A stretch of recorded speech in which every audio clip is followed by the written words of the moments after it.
Hello everyone, আসসালামু আলাইকুম। আপনারা সবাই কেমন আছেন? আলহামদুলিল্লাহ, আমিও ভালো আছি। সকালবেলা নাস্তা শেষ করে টেবিলটা গুছিয়ে রাখলাম। আজকে অনেক কাজ করব। প্রতিদিনই কি টুকিটাকি মোছা হয়, কিন্তু আজকে পরিষ্কার করব ফার্নিচারগুলো। এই টেবিলটা আমার মেয়ের টাকায় কেনা। আমার মেয়েকে সবাই গিফট করেছিল। ওর নানু, খালামণি, মামা, ওর বাবা, আমিও কিছু দিয়েছিলাম। আমার একটা ফার্নিচারের পিছনে একটা স্মৃতি আছে, সেগুলো আপনাদের সাথে শেয়ার করব আস্তে আস্তে। আমার টুকিটাকি সব কিছুই আছে। এখন একটা ডিনার সেট আছে, আর একটা ডিনার সেট কিনবো ভাবছি, কিন্তু কিছুদিন পরে কিনবো। মেয়ে বলছে আম্মু পরে কিনো, এখন তো দরকার হচ্ছে না আমাদের, যখন দরকার হবে তখন কিনো। ভালো করে পরিষ্কার করে নিলাম গ্লাস ওয়াশ দিয়ে। আমার ফ্রিজটা কিন্তু এখনও নতুনের মতো রয়েছে। আজ 13 বছর হয়েছে আমার ফ্রিজটা কিনেছি। আমাদের এই এলাকায় কাজের লোক পাওয়া খুবই দুষ্কর। যাও পাই তাও মনের মতো হয় না। তাদেরকে বলে বলে কাজ করাতে হয়। সবসময়কে বলে বলে কাজ করানো যায় সম্ভব না, এই জন্য তাদের ছেড়ে দিয়েছি।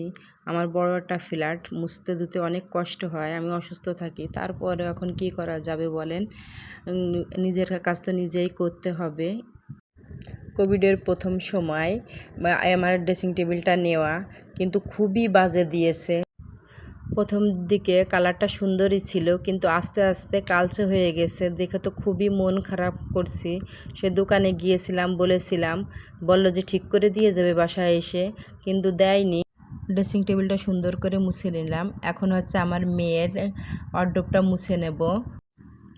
যে ফুলের অর্কিডটা দেখতে পাচ্ছেন, সেটা আমার মেয়েকে ওর ম্যাডাম গিফট করেছিল প্রাইমারি থেকে। যখন প্রায় ক্লাস 5 থেকে বিদায় নিয়েছিল, তখন ওকে গিফট করেছিল। ম্যাডামটা অনেক ভালো, ওকে খুব পছন্দ করতো।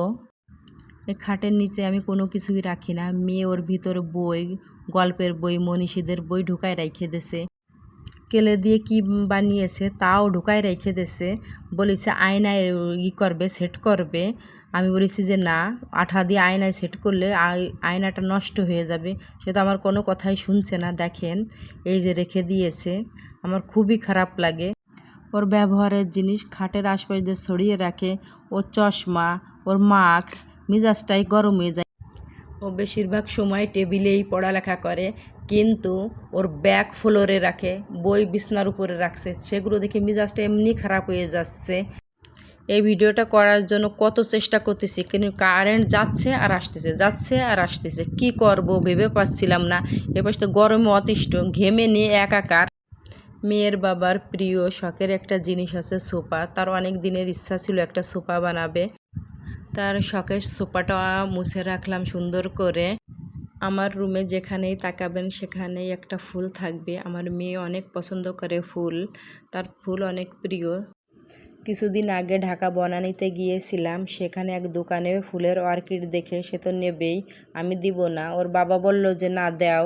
আমি বলছি তাহলে ওই ক্যারি করবে, এত দূরের পথ। আমি যখন পুঁথির কাজ শিখেছিলাম তখন অনেক কিছুই বানিয়েছি, জামরুল, আপেল, কমলা লেবু।